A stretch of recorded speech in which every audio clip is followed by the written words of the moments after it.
Ada hal yang sebagian besar orang tak akan pernah pahami. Kecerdasan sejati bukan ditentukan oleh seberapa banyak pengetahuan yang kamu miliki, melainkan seberapa baik kamu mampu mengendalikan pikiranmu saat segala sesuatu di sekitarmu runtuh. Video ini bukan ditujukan untuk orang-orang yang hanya mencari kutipan motivasi, kata-kata indah yang mudah dicerna. Ini untuk kamu yang benar-benar siap menjadi pribadi yang tegas, tenang di tengah kekacauan, dan berpikiran jernih saat menghadapi tipu daya. Pelajaran stoik yang akan dibagikan selanjutnya akan membuatmu merasa tidak nyaman. Pelajaran ini akan menantangmu, dan jika kamu benar-benar menerapkannya, mereka akan menjadikanmu sangat cerdas sekaligus berbahaya.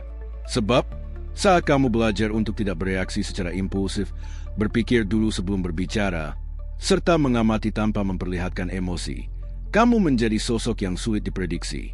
Dan itulah kekuatan terbesar di dunia yang penuh dengan orang-orang impulsif, kosong, dan mudah dimanipulasi. Kamu tidak akan langsung menjadi jauh lebih baik hanya dengan mendengarkan ini. Namun pikiranmu akan berubah bentuk. Kamu akan mulai melihat hal-hal yang tidak dilihat orang lain, memahami pola-pola tersembunyi, dan membaca niat sejati di balik tindakan orang lain. Jadi, tetaplah bertahan hingga akhir, karena apa yang akan kamu dengar ini bisa mengubah cara berpikirmu untuk selamanya. Ini bukan video hiburan biasa. Ini adalah latihan mental. Bersiaplah, karena setelah ini, tak ada lagi yang bisa memengaruhi dirimu dengan mudah. Sebelum kita mulai, saya ingin kamu menuliskan di kolom komentar kalimat ini. Hari ini saya melatih pikiran saya. Saya orang yang tabah. Tulis dengan penuh niat, karena dengan menuliskannya, kamu sedang mengirimkan pesan langsung ke alam bawah sadarmu. Tindakan sederhana ini akan memprogram ulang pikiranmu dari dalam, sekaligus menjadi komitmenmu pada diri sendiri untuk memperkuat disiplin dan memulai transformasi. Pelajaran pertama, kuasai emosimu sebelum emosi itu menguasaimu. Emosi ibarat mesin yang bekerja diam-diam di balik setiap keputusan yang kamu ambil. Pernahkah kamu berpikir? Kamu mungkin merasa memutuskan dengan logika, tapi sebenarnya keputusan itu lahir dari apa yang kamu rasakan. Setiap tindakan, setiap kata, setiap pilihan penting, semuanya berakar dari emosi, meski seringkali kamu tidak menyadarinya. Jika kamu tidak belajar mengenali apa yang sedang kamu rasakan, kamu mudah terjebak dalam impuls yang kemudian kamu benarkan dengan alasan logis.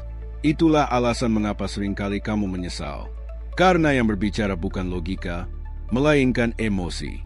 Kecerdasan emosional sejati bukan tentang menekan perasaan, melainkan memahaminya sebelum bertindak. Orang-orang yang sadar bahwa emosi bisa memengaruhi keputusan akan hidup lebih bijaksana. Seperti navigator yang selalu waspada, bukan kapal yang terombang-ambing badai internal. Pikiran kita memang cepat bereaksi, tapi hati yang terluka sering bereaksi lebih cepat lagi. Saat seseorang menyakitimu, biasanya kamu tidak berpikir dulu. Kamu merasakan, dan perasaan itu mendorongmu untuk langsung berbicara, membalas, menyerang, atau bahkan lari. Tapi jika kamu mampu berhenti sejenak, bernapas dalam-dalam, dan hanya mengamati emosimu, segalanya bisa berubah.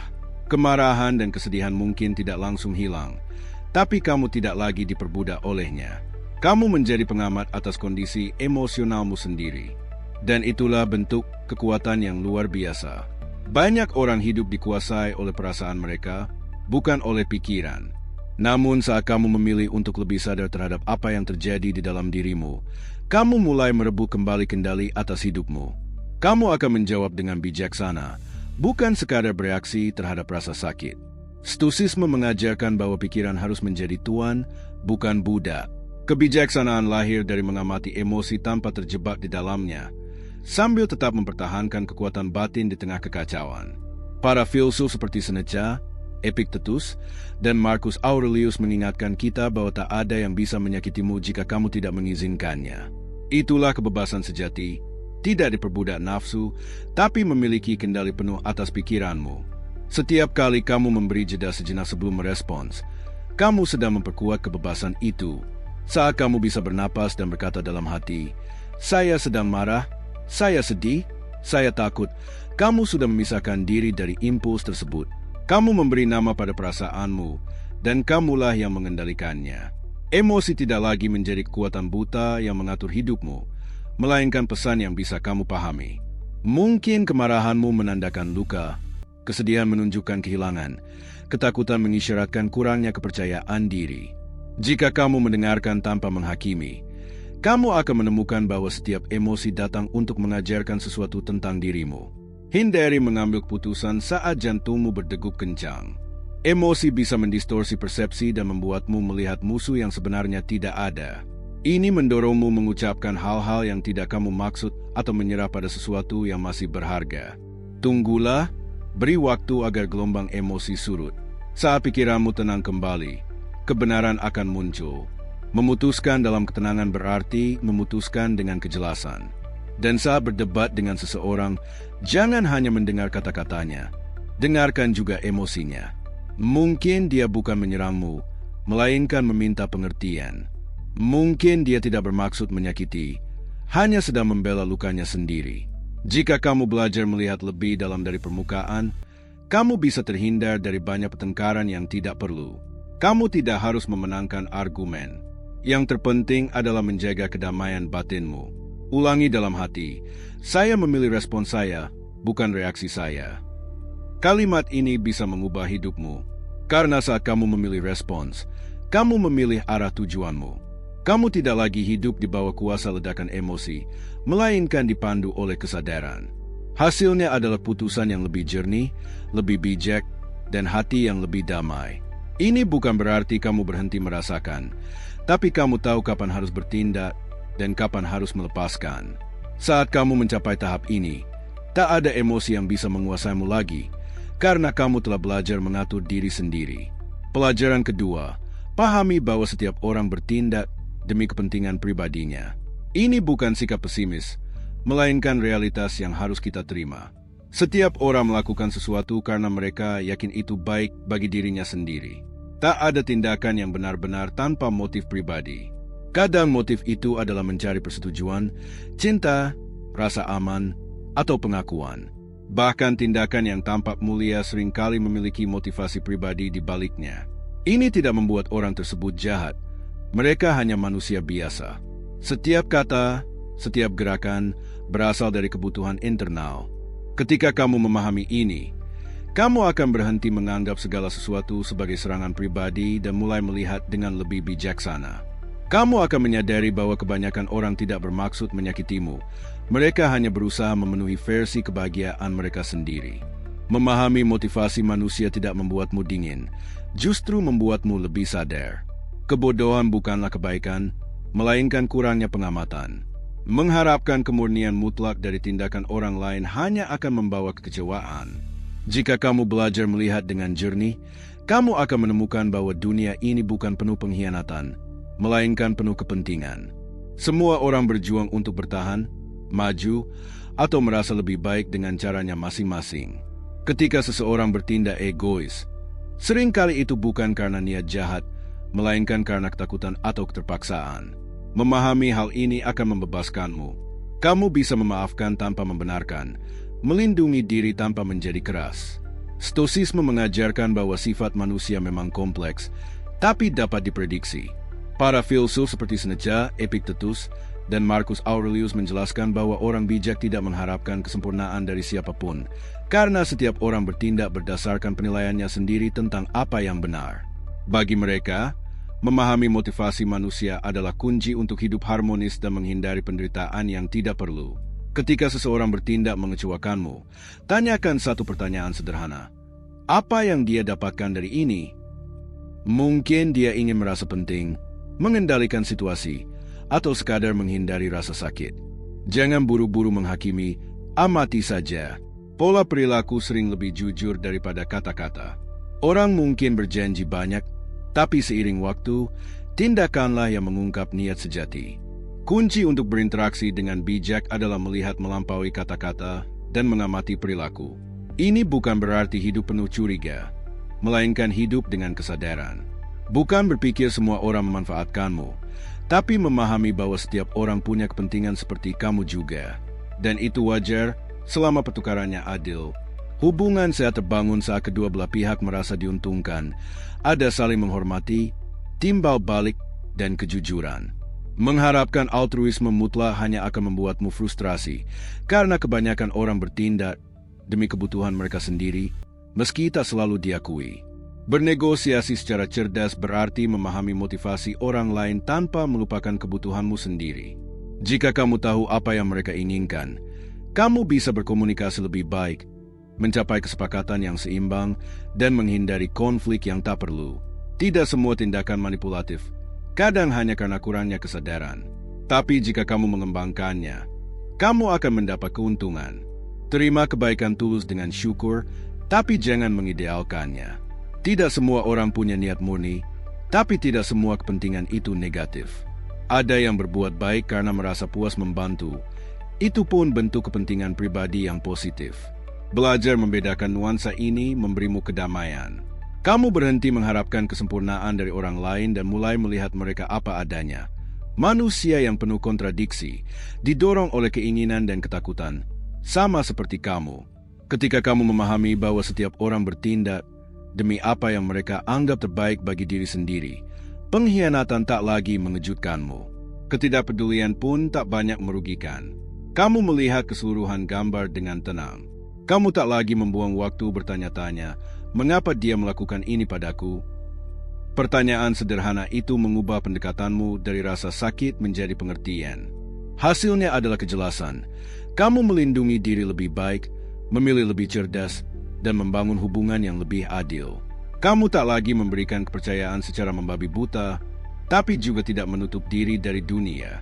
Kamu bertindak dari kebijaksanaan, bukan dari luka. Kamu melihat realitas apa adanya, bukan seperti yang kamu harapkan. Dan dalam keseimbangan antara pengertian dan kebijaksanaan, kamu menemukan kedamaian batin sejati. Pelajaran ketiga, kesuksesanmu akan mengungkap siapa yang benar-benar ada di sisimu. Ketika kamu mulai berkembang, ada perubahan di lingkungan sekitarmu. Awalnya semua orang mendukung, menyemangati, dan memintamu terus maju. Tapi saat langkahmu semakin mantap dan hasilnya mulai terlihat, senyum mereka berubah. Kata-kata menjadi dingin, beberapa mulai menjauh. Bukan karena kamu salah, tapi pertumbuhanmu menjadi cermin yang mencerminkan apa yang orang lain tak berani lakukan. Disiplinmu, tekadmu, kemajuanmu, semua itu mengingatkan mereka pada janji-janji yang mereka buat tapi tak pernah ditepati. Dan itu menyakitkan. Itulah mengapa banyak orang lebih suka mengkritik atau meremehkan pencapaianmu daripada mengakuinya. Tidak semua orang akan merayakan keberhasilanmu, dan itu wajar. Tidak semua memiliki kematangan untuk melihat pertumbuhanmu sebagai inspirasi. Beberapa hanya melihatnya sebagai ancaman. Tapi kamu tak boleh menghentikan langkahmu hanya karena takut membuat orang lain tidak nyaman. Setiap kali kamu menyembunyikan pencapaianmu agar orang lain merasa aman, kamu sedang mengkhianati usahamu sendiri. Tak ada yang benar-benar mencintaimu yang ingin melihatmu tetap kecil. Jika cahayamu mengganggu seseorang, itu bukan karena kamu bersinar terlalu terang, melainkan karena mereka belum belajar menyalakan cahaya mereka sendiri. Jadi, teruslah maju dengan rendah hati, tapi tanpa meminta izin. Stoisisme mengajarkan bahwa orang bijak tidak mencari persetujuan, melainkan kebajikan. Para filsuf seperti Seneca, Epictetus, dan Marcus Aurelius menunjukkan bahwa pengakuan sejati tak bernilai jika tidak disertai kejujuran batin. Yang penting bukan bagaimana orang lain melihat kemajuanmu, tapi kamu sendiri tahu bahwa kamu hidup sesuai prinsipmu, tanpa membiarkan iri hati atau opini orang lain mengalihkanmu dari tujuan. Belajar hidup dengan ketidaknyamanan adalah bagian dari harga pertumbuhan. Saat kamu berhenti menjadi apa yang diinginkan semua orang, mengubah kebiasaan, pola pikir, atau lingkaran sosial, banyak yang tak tahu lagi cara memperlakukanmu. Beberapa menjauh karena tak lagi bisa memanfaatkanmu. Yang lain menjauh karena tak tahan melihatmu maju tanpa mereka. Tapi jangan anggap itu kehilangan. Anggap sebagai tanda. Tidak semua orang bisa membawamu ke level berikutnya. Evolusi selalu melibatkan pelepasan. Daripada terganggu oleh kritik, lihat itu sebagai bukti kemajuanmu. Iri hati tak selalu berteriak. Kadang ia bersembunyi dalam diam, sarkasme, atau ketidakhadiran. Kenali tanpa dendam. Jangan mencoba meyakinkan orang tentang niatmu. Biarkan hasilmu yang berbicara. Pertumbuhan pribadimu tak butuh pembelaan. Ia butuh konsistensi. Selama kamu menjaga integritas, waktu akan menata segalanya. Bersikap rendah hati, tapi jangan samakan kerendahan hati dengan penyembunyian. Bersyukurlah atas pencapaianmu dan sadari usaha yang telah membawamu ke sini. Jangan meremehkan kemenanganmu agar orang lain tak risih. Jadikan prestasimu sebagai inspirasi, bukan rasa bersalah. Setiap pencapaian bisa menjadi undangan bagi orang lain untuk bangkit.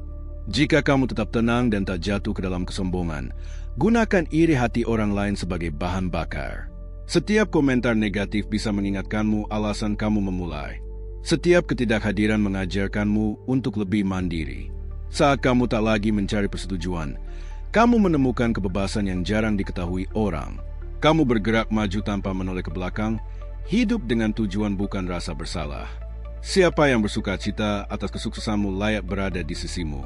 Siapa yang terganggu hanya sedang mengungkap ketidakamanan mereka sendiri. Tetaplah bersinar, meski beberapa orang memilih menutup mata. Cahaya itu lahir dari usaha, ia tak pernah padam, malah terus berkembang. Pelajaran keempat, rasa hormat memiliki kekuatan lebih besar daripada cinta. Cinta adalah emosi yang mulia, tapi juga rentan. Ia bisa memudar seiring waktu, aus karena rutinitas, atau hilang saat menghadapi kekecewaan. Sebaliknya, rasa hormat tetap bertahan ketika dibangun atas batasan tegas dan konsistensi. Ini bukan tentang menjadi kejam atau jauh, melainkan memahami bahwa dalam hubungan pribadi maupun profesional, rasa hormat lebih kokoh. Siapa yang ingin dicintai, semua orang akhirnya mengorbankan nilai-nilainya demi menyenangkan. Siapa yang ingin dihormati mempertahankan prinsipnya, meski tak selalu dipahami. Cinta membuatmu disukai. Rasa hormat membuatmu kuat. Di dunia di mana banyak orang menyerah demi persetujuan, mereka yang mampu menegakkan batasan dengan adil menginspirasi otoritas sejati. Orang mungkin berhenti mencintaimu, tapi mereka tak akan pernah melupakan rasa hormat yang kamu tunjukkan. Cinta bersifat emosional dan impulsif, tergantung kondisi hati. Rasa hormat lahir dari kekaguman pada ketegasan. Pemimpin yang hanya ingin disukai akan kehilangan kekuasaan. Ayah yang hanya ingin jadi teman akan kehilangan otoritas. Orang yang takut menimbulkan ketidaknyamanan akhirnya diabaikan. Kewibawaan tak perlu berteriak atau mendominasi, cukup mempertahankan batasan yang tak bisa ditawar. Rasa hormat diperoleh melalui konsistensi, bukan simpati. Stoicisme mengajarkan bahwa kebajikan dan disiplin adalah akar rasa hormat. Para filsuf seperti Seneca, Epictetus, dan Marcus Aurelius menjelaskan bahwa orang bijak tak mencari cinta berlebih, melainkan dihormati secara keseluruhan. Pengendalian diri dan ketegasan lebih berharga daripada pujian. Mereka memahami bahwa kepemimpinan sejati lahir dari teladan, bukan keinginan untuk disukai. Dihormati bukan berarti menimbulkan ketakutan, melainkan membuat orang lain memahami bahwa kata-katamu berbobot dan tindakanmu konsisten. Ketika kamu mengatakan tidak dan mempertahankannya, kamu mengajarkan nilai dirimu sendiri. Ketika kamu menegakkan peringatan tanpa jadi ancaman kosong, kamu menunjukkan otoritas yang matang. Sebagian besar konflik muncul karena batasan tak didefinisikan dengan jelas. Orang bilang, cukup, tapi kemudian menyerah. Mereka bilang, ini mengganggu saya, tapi tetap mentoleransi. Akhirnya mereka kehilangan rasa hormat, baik dari orang lain maupun diri sendiri. Jangan mencoba menyenangkan semua orang. Kebutuhan untuk dicintai melemahkan karakter. Bersikap baiklah, tapi jangan permisif. Kamu bisa berhati mulia sekaligus berpikiran teguh. Jangan samakan empati dengan kelemahan. Keadilan tak selalu terlihat manis, tapi selalu membawa kedamaian. Jika kamu adil, meski awalnya ditakuti, lambat laun orang akan sangat menghormatimu. Rasa hormat sejati bukan dari ketakutan irasional, melainkan pemahaman akan konsekuensi. Penuhi janji dengan tindakan, bukan ancaman. Tangguh tapi konsisten. Jika kamu menetapkan batas, tegakkan. Otoritas hancur saat kata-katamu tak didukung fakta. Orang tak percaya pada yang mudah berubah sikap sesuai emosi hari itu, tapi pada yang bertindak dari prinsip koheren. Ketakutan yang terkendali bukan tirani, itu hati nurani. Orang yang menghormatimu tahu keputusanmu punya dasar, bukan dari ego atau keinginan semata. Rasa hormat seperti itu menciptakan stabilitas. Orang tahu apa yang diharapkan darimu. Dan dalam stabilitas itu, cinta pun bisa tumbuh. Cinta yang lebih dewasa, lahir dari pengakuan atas kekuatanmu, bukan kebutuhan akan persetujuan. Jika kamu berhasil lebih dihormati daripada dicintai, Kamu akan meraih kedamaian yang jarang diketahui orang. Karena cinta tanpa rasa hormat mudah dimanipulasi, tapi rasa hormat tanpa cinta tetap menjaga ketertiban dan kepercayaan. Jangan berusaha menjadi orang baik di mata semua orang. Cobalah untuk adil. Jangan takut tegas. Takutlah pada inkonsistensi. Orang mungkin tak memujimu, tapi mereka akan tahu bahwa kamu tak bisa dianggap remeh. Dan itu lebih berharga daripada simpati apapun. Pelajaran kelima, diam adalah kekuatan. Misteri melindungi rencanamu. Berbicara terlalu banyak adalah cara halus untuk kehilangan kekuatan. Setiap kali kamu membeberkan rencana, kamu membuka jendela kepikiranmu, membiarkan orang lain tahu apa yang memotivasimu, apa yang membuatmu khawatir, dan kemana tujuanmu. Orang yang penasaran atau kompetitif bisa memanfaatkan informasi itu untuk mendahuluimu, menyabotase, atau meniru. Sebaliknya, saat kamu bergerak dalam diam, kamu menciptakan misteri yang melindungimu. Tak ada yang bisa menyerang apa yang tak mereka pahami, dan tak ada yang bisa menghentikan apa yang tak mereka lihat. Diam bukan tanda pengecut, itu strategi. Kebijaksanaan adalah kekuatan tak kasat mata yang memberi keunggulan atas mereka yang butuh bicara untuk merasa aman. Kadang, dalam keinginan untuk dipahami, kita terlalu banyak membuka diri. Kita ingin orang lain melihat niat kita, memvalidasi, atau berbagi antusiasme. Tapi yang sering didapat justru penghakiman, iri hati, atau gangguan. Dunia tak selalu mendukung rencana kita, sering bereaksi dengan kompetisi atau kritik. Diam bukan ketidakpercayaan, melainkan kecerdasan. Ide-ide tumbuh lebih subur dalam ketenangan, jauh dari opini yang mencemari. Kamu tak perlu menjelaskan setiap langkah. Tunjukkan saja hasilnya. Hasil berbicara lebih keras daripada kata-kata.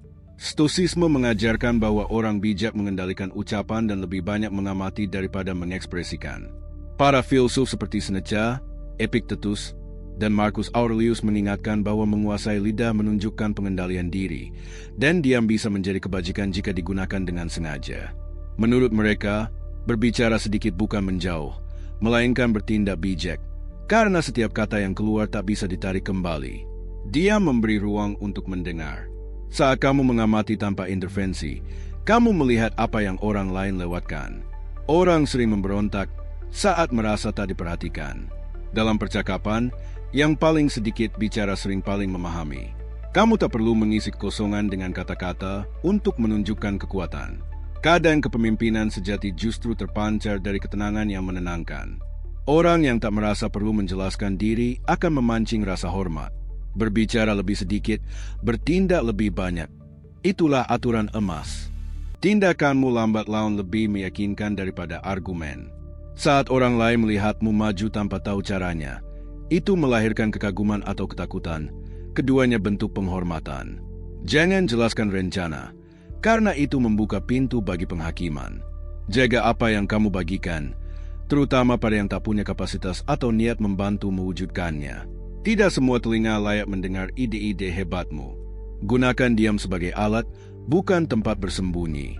Diam pasif adalah ketakutan. Diam sadar adalah kekuatan. Diam memungkinkanmu mengukur niat orang lain, mengamati reaksi, dan memahami karakter tanpa membuka diri. Saat kamu berbicara lebih sedikit, setiap kata menjadi lebih berharga. Setiap kalimat adalah langkah strategis. Ingat, rahasia yang terjaga adalah energi terkonsentrasi. Energi yang tak terbuang untuk penjelasan berubah menjadi fokus dan hasil. Ada keajaiban saat bergerak tanpa mengumumkan. Kamu mengejutkan, membingungkan, dan tetap memegang kendali. Lingkunganmu tak bisa menyabotase apa yang tak mereka ketahui. Kebijaksanaan adalah dinding tak terlihat yang melindungi dari penghakiman, kritik, dan iri hati. Menjadi tak terduga bukan berarti menjauh, melainkan cerdas. Saat tak ada yang bisa menebak gerakanmu, keputusanmu punya bobot berbeda.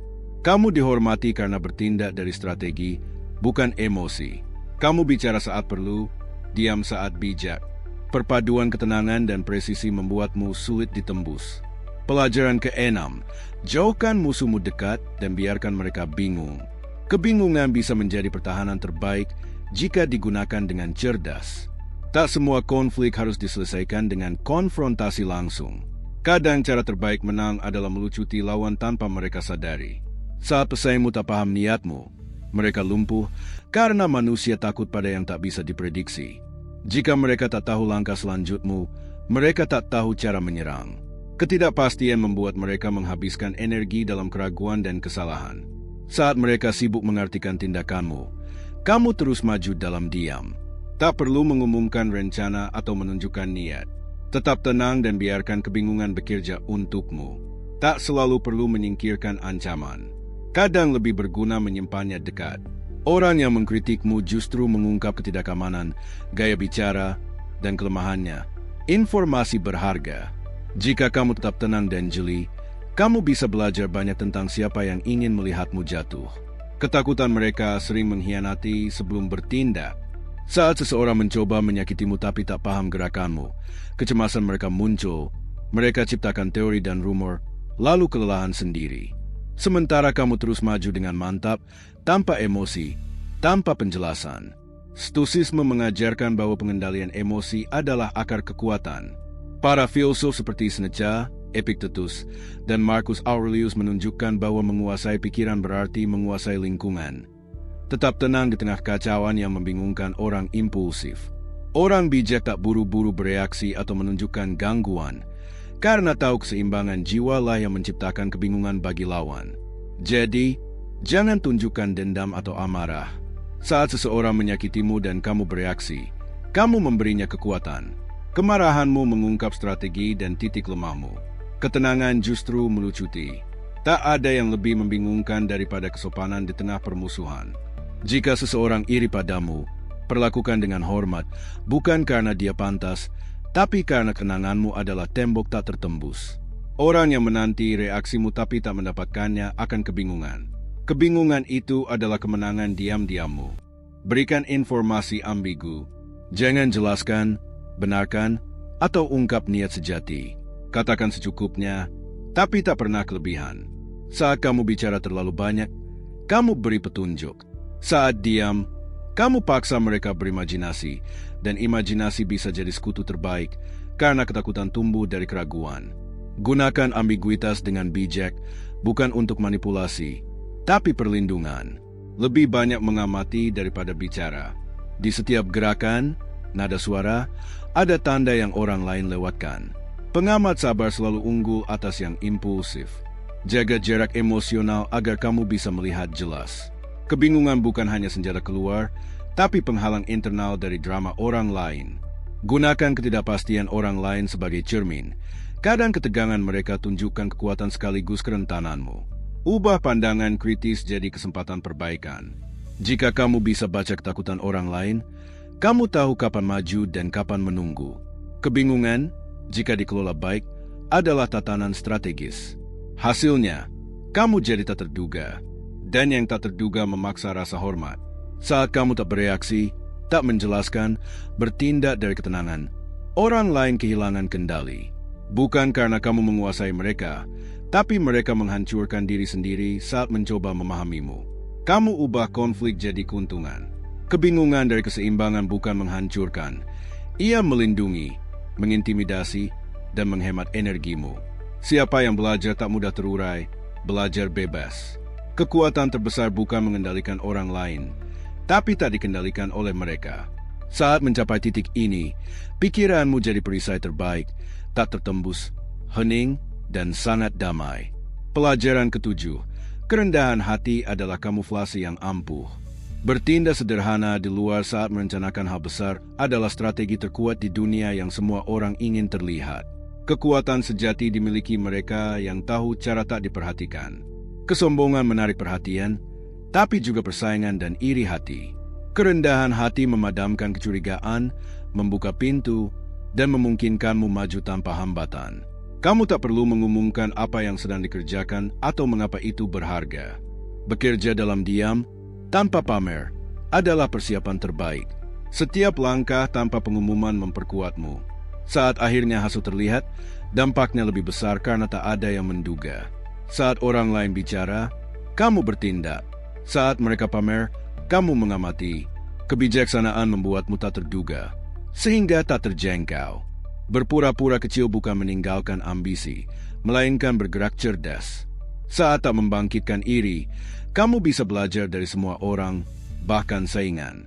Biarkan mereka meremehkanmu sementara kamu terus tumbuh. Kesederhanaan eksternal adalah perisai terhadap kritik ego dan kebutuhan validasi. Semakin kamu berpura-pura, semakin banyak kekuatan terkumpul. Stoicisme mengajarkan bahwa kekuatan sejati tak perlu dipamerkan. Para filsuf seperti Seneca, Epictetus, dan Marcus Aurelius menjelaskan bahwa orang bijak bertindak secukupnya, bukan mencari persetujuan, tapi efektivitas. Kerendahan hati bagi mereka bukan kelemahan, melainkan kebijaksanaan untuk menjaga pengendalian diri dan menghindari kesombongan yang merusak karakter. Mereka lebih suka maju dalam diam, menguasai pikiran, dan mengejutkan dengan hasil ketimbang kata-kata. Hindari membanggakan prestasi. Yang terus mencari pengakuan jadi tawanan opini orang lain. Jika kamu butuh validasi dari luar, kekuatanmu bukan lagi milikmu. Biarkan hasil yang berbicara. Orang selalu memperhatikan ketekunan. Jangan cari tepuk tangan, cari dampak. Prestasi sejati tak butuh kebisingan, ia bersinar sendiri. Ajukan pertanyaan daripada memaksakan jawaban. Orang rendah hati belajar bahkan dari yang kurang tahu. Mendengarkan memberi keuntungan. Kamu lihat apa yang orang lain tak sadari. Sementara yang sombong bicara untuk membuktikan diri, kamu mengamati cara berpikir mereka. Begitu kamu kumpulkan informasi berharga tanpa membuka diri. Terima pujian dengan tenang, jangan tolak, tapi jangan biarkan memengaruhi. Pengakuan baik, tapi bisa mengalihkan fokus. Saat ego membesar, fokus melemah. Terima kata-kata mereka, tersenyum, dan lanjut bekerja. Tujuanmu bukan memberi kesan, melainkan membangun. Rasa hormat abadi lahir dari konsistensi antara ucapan dan tindakan. Amati reaksi orang terhadap diam dan kesederhanaanmu. Beberapa risih karena tak paham kamu. Yang lain kagum karena lihat stabilitasmu. Diammu jadi alat kekuasaan, di dalamnya ada misteri yang memancing rasa hormat. Orang tak takut pada yang berteriak, tapi pada yang tetap tenang saat semua panik. Rencanakan secara pribadi, bertindak rendah hati, kejutkan dengan hasil. Semakin sedikit orang tahu rencanamu, semakin bebas gerakanmu. Kerendahan hati membuka pintu yang tak pernah dilalui kesombongan, karena pintu lebih mudah terbuka bagi yang tak pamer kekuatan. Bergerak dengan profil rendah bukan penyesuaian diri, melainkan penguasaan dorongan untuk dipamerkan. Akhirnya kamu akan dihormati sekaligus diremehkan. Kombinasi sempurna untuk maju tanpa hambatan. Kerendahan hati adalah strategi. Lindungi energi, fokus, dan visimu. Sementara yang lain sibuk ingin dilihat, kamu tumbuh diam-diam hingga dunia tak bisa lagi mengabaikanmu. Saat itu tiba, kamu tak perlu perkenalan. Hasilmu akan berbicara sendiri. Pelajaran ke-8, kepercayaan bukan diberikan, melainkan dikelola. Mengandalkan orang lain berarti membuka diri pada risiko. Kepercayaan bukan hanya tanda cinta, tapi juga pentingnya alat kekuatan. Memberikannya tanpa bijaksana sama seperti menyerahkan kunci pikiran dan hatimu pada orang yang belum terbukti layak. Banyak orang menyamakan kebaikan dengan kenaifan, lalu terluka. Bukan karena orang lain jahat, tapi karena kepercayaan diberikan terlalu cepat. Kebijaksanaan sejati ada pada memberikan kepercayaan secara bertahap. Mengamati bagaimana orang bertindak saat tak diawasi, bagaimana mereka hadapi kebenaran, dan bagaimana mereka tangani informasi tentangmu. Ini bukan hidup tanpa percaya, melainkan belajar percaya dengan cerdas. Setiap kali kamu percaya sepenuhnya tanpa kenal betul, kamu beri orang lain kuasa atas emosimu, psikologismu, bahkan bagian hidup yang sangat pribadi. Kepercayaan tak diberikan begitu saja. Ia diperoleh. Siapa yang mengelolanya dengan baik memegang kendali hubungan. Bijaksana bukan berarti dingin. Itu membuatmu sadar. Kenaifan membuatmu tak berdaya. Pengamatan membuatmu paham perilaku manusia tanpa harus menderita. Stoicisme mengajarkan bahwa kehati-hatian adalah fondasi kekuatan batin. Para filsuf seperti Seneca, Epictetus, dan Marcus Aurelius menjelaskan bahwa orang bijak tak menyerahkan diri sepenuhnya tanpa kenal diri sendiri dulu. Siapa yang tak lakukan ini akan didominasi pikirannya dan jadi budak kepercayaan salah tempat. Kebajikan bukan ketidakpercayaan total, melainkan membedakan dengan jelas pada siapa dan seberapa jauh kamu buka pintu jiwamu. Berikan kepercayaan dalam dosis kecil.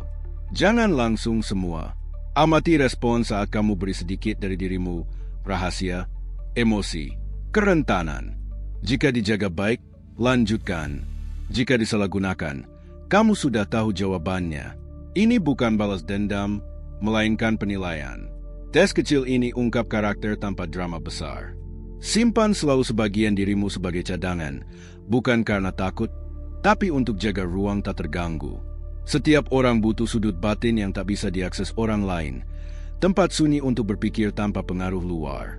Dengan itu, tak ada yang bisa hancurkanmu sepenuhnya. Kamu pertahankan inti kekuatan yang tak bergantung pada siapapun. Jika dikecewakan, jangan hukum, tapi jangan lupa.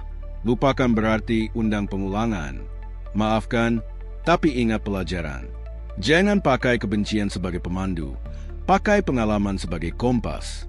Setiap pengkhianatan bisa jadi pelajaran untuk lindungi energimu lain kali. Belajar dari kesalahan tanpa pahit adalah tanda kekuatan tertinggi.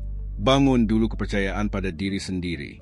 Kamu tak bisa percaya orang lain secara sehat jika belum percaya pada penilaian, arah, dan keputusanmu sendiri. Ketidakamanan internal buatmu idealisasi atau bergantung. Tapi saat kamu percaya diri, kamu tak lagi butuh konfirmasi dari luar. Kamu mandiri, tegas, bebas. Kepercayaan sejati dimulai dari hubungan baik dengan diri sendiri. Tahu bahwa meski orang lain kecewakan, kamu tak akan kecewakan diri sendiri. Ingat selalu, kepercayaan bukan membuka pintu lebar, melainkan mengintip dulu dari lubang kunci. Lihat siapa di sana, bagaimana perilakunya, apa niatnya. Beberapa orang pantas masuk ke hidupmu, yang lain hanya lewat. Perbedaannya ada pada kebijaksanaanmu. Jangan biarkan urgensi emosi kaburkan penilaian. Kesabaran ungkap lebih banyak daripada kata-kata. Hasilnya, kejelasan bukan kedinginan. Lebih sedikit kekecewaan, pengkhianatan, dan kekacauan. Kamu bijak tanpa paranoid, kuat tanpa hilang kemanusiaan. Kamu belajar beri kepercayaan tanpa serahkan kekuasaan. Dan saat orang tepat datang, kamu akan kenali, karena mereka tak perlu dobra pertahananmu untuk tetap tinggal. Mereka hormati batasanmu sebagai cerminan kebijaksanaanmu. Pelajaran ke-9. Kelangkaan menciptakan nilai. Yang melimpah sering diabaikan, yang langka justru diinginkan. Begitulah cara kerja pikiran manusia, meski jarang disadari. Saat kamu beri segalanya tanpa batas, selalu tersedia, nilai yang dirasakan menurun. Bukan karena kamu kurang berharga, tapi kelimpahan ciptakan kebiasaan, dan kebiasaan bunuh apresiasi. Yang sering diulang kehilangan dampak, yang ditunggu dengan sabar lebih dihargai. Dalam hidup, yang penting bukan apa yang kamu beri, tapi bagaimana kamu memberikannya. Kamulah yang mengaturnya. Jika selalu hadir, jawab semua, tak pernah reservasi. Orang lain anggap energimu tak terbatas. Dan yang dianggap tak terbatas berhenti jadi berharga. Belajar menghilang sesekali, buat orang lain menunggu. Lindungi kehadiranmu sebagai sesuatu yang tak diberi sembarangan. Ketidakhadiran bijak tak mendinginkan hubungan, justru memperkuat. Biarkan orang lain merindukanmu. Itu buat mereka renungkan kontribusimu dan hargai saat kamu ada. Jarak strategis bangun rasa hormat. Tunjukkan waktumu bukan untuk penuhi keinginan orang lain, tapi untuk tujuan lebih tinggi. Bukan sombong, melainkan keseimbangan. Stoisisme mengajarkan penguasaan diri juga mencakup penguasaan waktu dan energi. Para filsuf seperti Seneca, Epictetus, dan Marcus Aurelius katakan bahwa yang beri perhatian tanpa batas akan terjerumus dalam keinginan tak terpuaskan. Orang bijak atur dosis kehadirannya agar kata dan kehadirannya tetap berbobot dan bermakna. Jangan langsung jawab semua. Setiap pesan, panggilan, permintaan tak selalu layak respons instan. Kedekatan berlebih rampas kendalimu. Tunggu sebelum jawab, itu kembalikan otoritas. Bukan mengabaikan, tapi tunjukkan waktumu berharga. Saat orang tahu kamu tak selalu tersedia, mereka lebih hargai momen bersamamu. Kamu bisa kurang aksesibel tanpa jadi dingin. Tetap baik, tapi tak berlebihan. Perbedaannya ada pada tujuan. Memberi tanpa batas bukan kebaikan, itu kekacauan. Belajar katakan tidak tanpa bersalah, berhenti tanpa takut. Kamu tak harus ada untuk semua dan di mana-mana. Yang selalu bilang ya akhirnya tak didengar. Yang simpan diri untuk saat tepat buat perbedaan besar. Jaga diri, waktu, energimu, seperti harta karun. Karena memang begitu, setiap hari perhatian, fokus, ketenanganmu terbatas. Jika dikeluarkan tanpa seleksi, kamu kosongkan diri sendiri. Kamu tak bisa bantu orang jika sudah kelelahan. Lindungi waktumu, bukan egois, tapi hormati diri sendiri. Orang yang benar-benar penting akan pahami dan hargai batasanmu. Yang tak paham hanya manfaatkan ketersediaanmu. Bicara lebih sedikit, tapi buat kata-katamu berbobot. Saat bicara terus-menerus, suaramu jadi kebisingan. Tapi saat muncul setelah diam, kata-katamu berdampak. Diam ciptakan ekspektasi. Diam saat orang lain bicara tanpa pikir adalah pengendalian emosi dan mental. Berbicaralah saat punya kontribusi penting. Jangan ikut karena kewajiban atau takut dilupakan. Relevansi tak dijaga kehadiran konstan, tapi kehadiran bermakna. Setiap kali bicara atau bertindak, tinggalkan nilai. Begitu gambarmu diasosiasikan dengan kejelasan, bukan kejenuhan. Saat kamu kelola kehadiran, nilaimu naik. Orang lebih mencarimu, lebih dengar, lebih hargai waktumu. Bukan karena tak aksesibel, tapi mereka paham energimu tak boleh diboros. Kehadiranmu jadi acara spesial, bukan rutinitas. Ketidakhadiran strategis tak menjauhkan, justru buatmu lebih dihargai. Ingat, yang umum diabaikan, yang langka diinginkan. Jangan takut menghilang sementara. Kadang diam dan jarak paling ampuh ingatkan dunia tentangmu. Saat kembali, kehadiranmu lebih kuat, kata-katamu lebih berdampak, waktumu lebih dihargai. Pelajaran ke-10, maafkan dengan kecerdasan dan strategi. Maaf bisa jadi senjata lebih kuat daripada balas dendam jika digunakan dengan bijak. Kebanyakan anggap memaafkan hanya kebaikan hati, tapi sebenarnya juga gerakan strategis untuk jaga kendali emosi dan psikologis. Balas dendam ikatmu pada masa lalu. Memaafkan dengan benar bebaskanmu sekaligus lucuti lawan. Kamu tak perlu serang untuk menang. Cukup tak bereaksi seperti yang diharapkan. Saat seseorang provokasi dan kamu tak marah, kamu bingungkan mereka. Mereka harap perang, tapi temui kedamaian. Mereka harap teriakan, tapi dapat diam. Ketenangan bukan lemah, itu kekuatan. Pengampunan tak selalu berarti rujuk. Kadang hanya lepaskan keinginan balas. Biarkan orang lain tanggung beban tindakannya sementara kamu maju dengan ringan. Balas dendam beri kesenangan sesaat, tapi turunkanmu ke level yang sama dengan pelaku. Pengampunan cerdas angkatmu. Kamu tak perlu buktikan apa-apa. Yang maafkan karena akal, bukan emosi, jadi tak terjangkau. Tak ada yang bisa manipulasi jika tak lagi dapat reaksi impulsif dari rasa sakit. Stoicisme ajar penguasaan emosi adalah kekuatan tertinggi. Para filsuf seperti Seneca, Epictetus, dan Marcus Aurelius ingatkan bahwa orang bijak tak bertujuan hukum, tapi pahami dan atasi. Memaafkan bukan lupa, tapi putuskan tak ada yang pantas ganggu kedamaian batinmu. Pengampunan seperti ini bukan lemah moral, tapi kendali pikiran. Perisai dari amarah dan balas dendam yang selalu jebak ego. Maafkan hanya jika ada manfaatnya. Pengampunan bisa alat untungkan jika tutup siklus elegan, jaga hubungan strategis, atau tunjukkan kamu utamakan damai daripada konflik. Kadang dinginnya maaf lebih sakiti daripada balasan. Saat orang lihat mereka tak lagi kuasa atasmu, mereka hilang kekuatan. Ketidakpedulian setelah maaf adalah kemenangan diam. Jangan samakan lepaskan dengan percaya lagi. Kamu bisa lepaskan dendam tapi pertahankan batas. Memaafkan tak paksa buka hati lagi. Kadang dari jauh, tanpa kontak atau penjelasan. Jarak itulah jaga martabatmu. Yang pernah sakitimu harus tahu akses mereka hilang, meski tanpa kebencian. Buat terlihat seperti kemurahan hati, meski strategi. Tak perlu tunjukkan maaf demi dapat sesuatu. Biarkan mereka pikir itu mulia, padahal taktis untuk matikan pengaruh. Pengampunan terhitung ciptakan hutang emosi. Yang tak terduga dimaafkan sering bingung atau merasa bersalah. Kadang diam baik adalah hukuman paling elegan. Jangan beri kesempatan pengkhianatan lagi. Memaafkan sekali adalah bijak. Beri kesempatan lagi adalah lemah. Jika kepercayaan dikhianati, tetap ramah tapi tak beri akses lagi. Rasa hormat lahir dari batas. Jika tak dipahami, jarakmu akan ajarkan apa yang kata-kata tak bisa. Simpan memori, bukan dendam. Kebencian lelahkan, memori lindungi. Jangan hapus kejadian karena naif. Itu undang pengulangan. Belajar, ingat, maju. Pengampunan bukan sangkal luka, tapi putuskan tak terus berdarah karenanya. Pengampunan tertinggi bukan bantu orang lain, tapi hadiah untuk diri sendiri. Bebaskan dari beban amarah tanpa hilang kendali atau martabat. Pikiranmu jernih lagi, emosimu tak lagi atur hidupmu, energimu fokus pada yang bisa dibangun. Memaafkan bijak adalah lepaskan tanpa menyerah, maju tanpa lihat belakang, buktikan tak ada yang ganggu kedamaianmu tanpa izinmu. Pelajaran ke-11, ketenangan adalah senjata terhebatmu. Di tengah kekacauan, yang tak bereaksi pegang kendali. Ini kebenaran kuat tapi sulit diterapkan.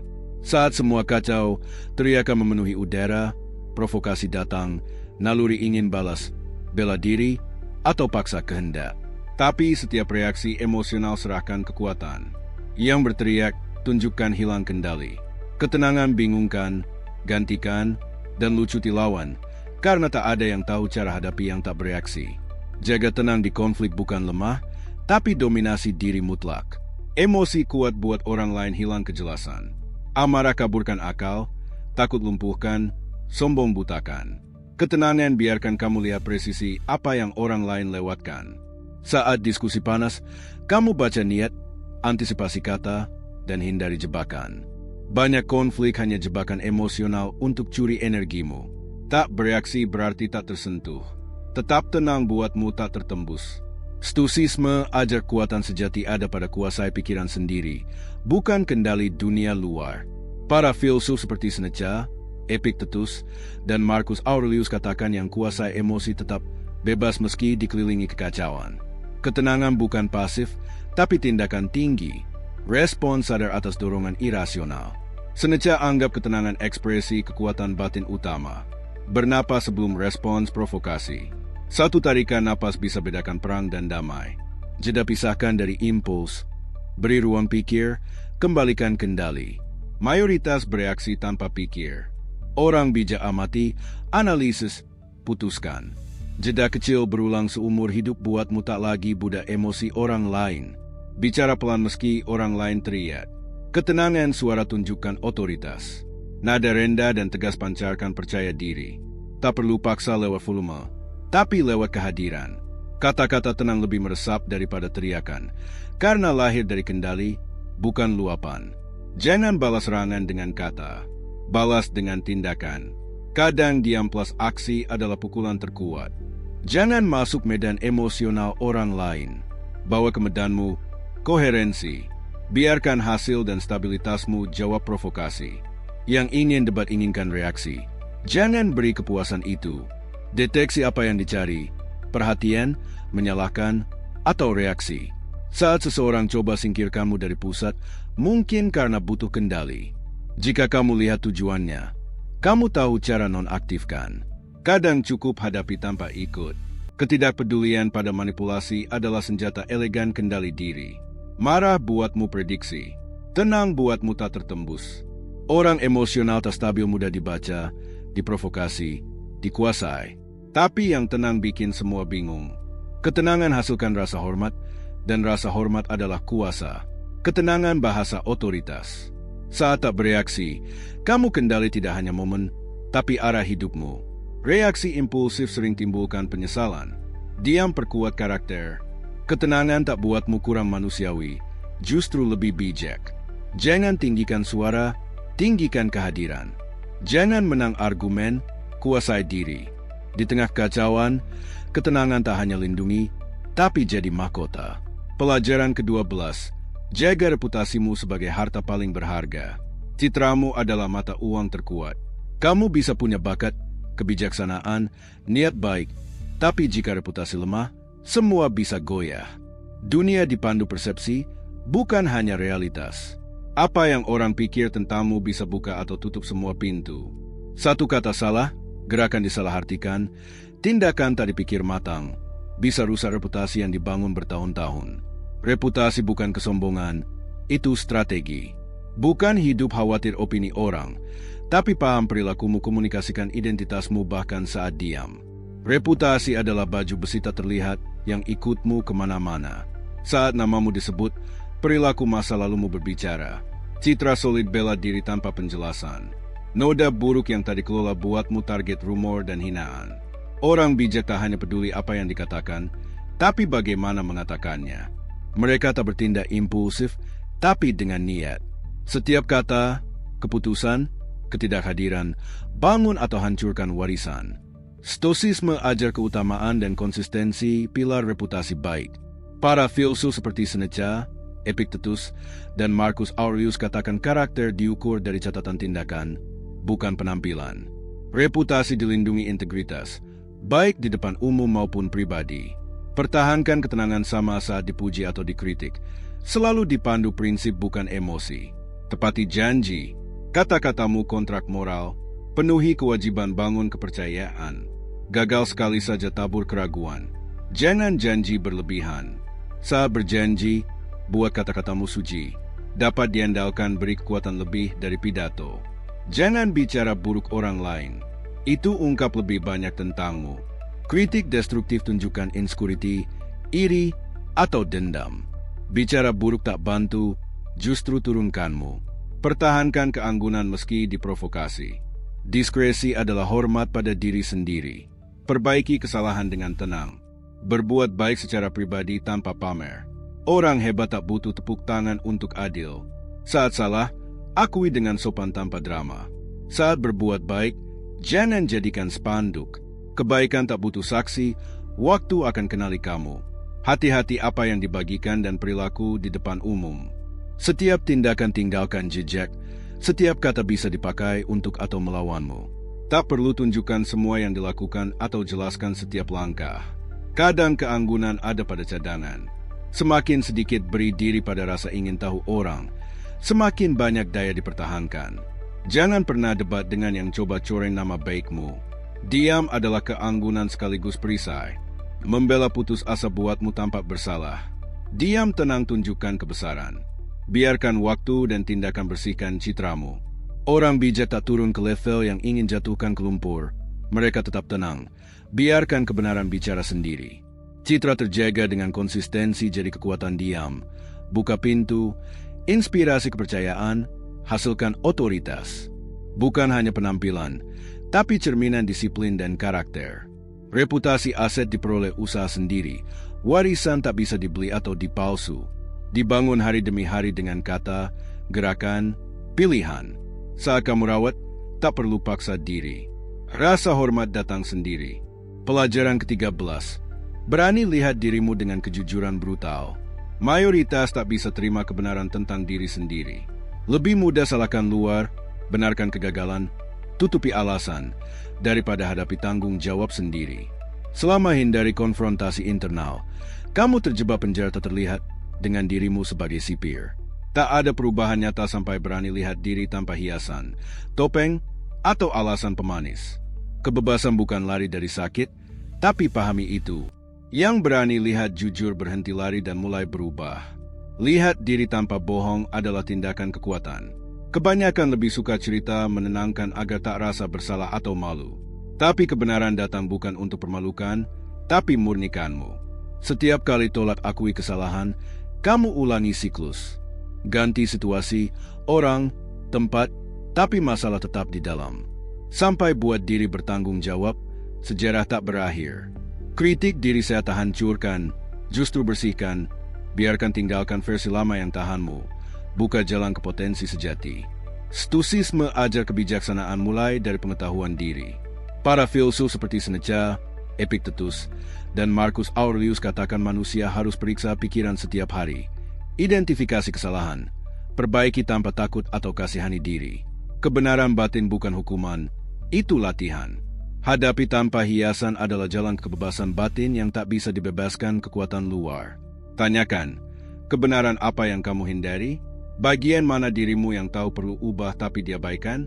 Mungkin tak mau akui bertindak dari takut, bandingkan diri, tunda mimpi, atau pakai masa lalu sebagai alasan.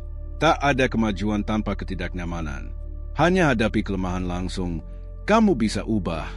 Setiap bohong pada diri bawa jauh dari potensi. Setiap kebenaran terima bawa dekat kekuatan sejati. Dengar kritik tanpa defensif. Tak semua kritik niat jahat. Kadang cermin tunjukkan yang tak ingin dilihat. Dengar tanpa ego, temui pelajaran tersembunyi. Bahkan musuh bisa guru jika amati tanpa dendam. Yang bela diri dari segala takut kebenaran. Yang dengar akan berkembang. Tuliskan kesalahan tanpa hakimi diri. Cukup untuk belajar. Kritik diri bukan siksa, tapi kenali diri. Lihat kesalahan tanpa drama. Analisis objektif. Tanya, apa yang bisa beda lain kali? Perbaikan mulai dari catatan jujur tindakan sendiri. Sadar pola berulang. Jika ada kecewaan, kehilangan, konflik terus muncul, ada sesuatu di dalammu yang berulang. Alam semesta tak hukum, ia cerminkan. Setiap situasi beri pelajaran tertunda. Sampai dipelajari, muncul lagi dengan wajah berbeda. Perbaiki setiap hari tanpa harus sempurna. Kesempurnaan jebak ego. Peningkatan jalan bijak konstan. Setiap hari sadar kurangan dan perbaiki. Kamu rusak rantai penjara tak kasat mata. Tak perlu semua benar, cukup lebih baik dari kemarin. Lihat diri jujur mungkin sakit, tapi bebaskan. Tak perlu pura-pura lagi. Tak perlu bangun citra, sembunyikan bayangan. Terima bayangan, ia berhenti kuasai. Saat terima, tak ada yang bisa pakai kelemahanmu melawanmu. Kebenaran tentangmu mungkin keras, tapi satu-satunya tanah bangun sesuatu nyata. Pura-pura buatmu stagnan. Penerimaan dorong maju. Pelajaran ke-14. Ingatlah bahwa suatu hari kamu akan mati. Saat ingat waktu terbatas, kamu belajar hidup sejati. Berhenti kejar yang tak penting. Berhenti khawatir yang tak terkendali. Mulai lihat hidup dengan kejelasan baru. Kematian, meski ditakuti, adalah guru paling jujur. Ingatkan bahwa yang mendesak, hari ini mungkin tak berarti besok. Opini orang, kesalahan, ego, tergesa, hanya pengalih dari yang hakiki. Hidup tak diukur tahun, tapi kesadaran. Saat benar-benar paham waktu hampir habis, kamu tak ingin sia-siakan lagi pada hal kecil. Kita sering terjebak kebisingan. Pikir selalu ada nanti, tunda cinta, damai, maaf, istirahat untuk masa depan tak dijamin. Bertindak seolah abadi, padahal setiap hari bisa terakhir. Paradoksnya, hanya saat terima itu, kamu hidup intens. Bukan putus asa, tapi syukur. Setiap napas anugerah, setiap pertemuan keajaiban, setiap fajar kesempatan. Stoisisme ajar ingat kematian. Memento mori bukan kesedihan, tapi kebijaksanaan. Para filsuf seperti Seneca, Epictetus, dan Marcus Aurelius katakan yang renungkan singkatnya, hidup belajar pakai waktu baik. Memikirkan kematian bukan latihan gelap, tapi dorong ke kebajikan. Hidup bertujuan, hargai yang ada, jangan biarkan sepele curi damai. Setiap hari syukuri bangun. Jangan anggap remeh apa yang dimiliki. Tak ada jaminan. Syukur tak butuh prestasi besar, hanya kesadaran. Saat buka mata, bernapas, bisa bergerak, sudah cukup alasan mulai hari dengan tenang dan tujuan. Syukur ubah rutinitas jadi berkah. Lakukan setidaknya satu hal bermakna setiap hari, bukan hanya berguna. Jangan hidup hanya produksi atau kewajiban. Lakukan yang dekati apa yang disuka. Ingatkan siapa kamu. Bisa baca, jalan, peluk, atau bernapas dalam diam. Yang penting bukan jumlah, tapi kehadiranmu, seberapa dalam membuatnya bermakna. Penuhi jiwa, bukan agenda. Berhenti debat hal kecil. Tanya, apakah ini penting setahun lagi? Jika tidak, lepaskan. Jangan buang energi buktikan benar atau menang pertarungan tak ubah apa-apa. Damai lebih berharga daripada ego. Tarik diri dari konflik tanpa dendam. Itu pun kekuatan. Maaf lebih cepat, cintai lebih dalam. Jangan tunggu waktu untuk minta maaf atau cinta. Hubungan manusia rapuh, hidup tak jamin kesempatan kedua. Cinta dengan intensitas adalah kematangan. Maaf tak hapus kejadian, tapi bebaskan dari beban halang langkah. Setiap malam sebelum tidur, tanya, jika mati besok, apakah bangga dengan hidup hari ini? Bukan ide sedih, tapi kompas. Jika tidak, ubah sesuatu. Jika ya, tidur tenang. Pertanyaan itu jaga jiwa tetap hidup meski tubuh istirahat. Hidup sadar akhir tak hilangkan sukacita, malah lipat gandakan. Paham tak ada waktu untuk bersalah, iri, keluh. Hanya waktu untuk cinta, tumbuh, bersyukur. Maka ketakutan mati hilang, karena yang hidup penuh tak lagi takut akhir. Setiap hari kesempatan suci. Jangan tunggu momen sempurna untuk mulai hidup. Momen ini sudah sempurna. Saat pahami itu, Hidupmu penuh tujuan, ketenangan, syukur. Tak hidup lebih lama, tapi lebih baik. Dan itulah yang benar-benar penting. Jika kamu sudah sampai sejauh ini, berarti kamu berkomitmen pada pertumbuhan dan penguasaan pikiran. Tepuk tangan untuk dirimu, tak semua orang bisa sejauh ini. Itu sudah bedakan kamu. Sekarang, tulis di komentar, hari ini saya melatih pikiran saya. Saya adalah seorang stoik. Tulis sebagai pernyataan komitmen pada perubahan. Jika pesan ini bermanfaat, beri like, subscribe, dan aktifkan notifikasi. Kami akan terus bagikan konten yang dorongmu jadi lebih bijaksana, lebih kuat, dan lebih kendali diri. Evolusimu telah dimulai. Jangan berhenti sekarang.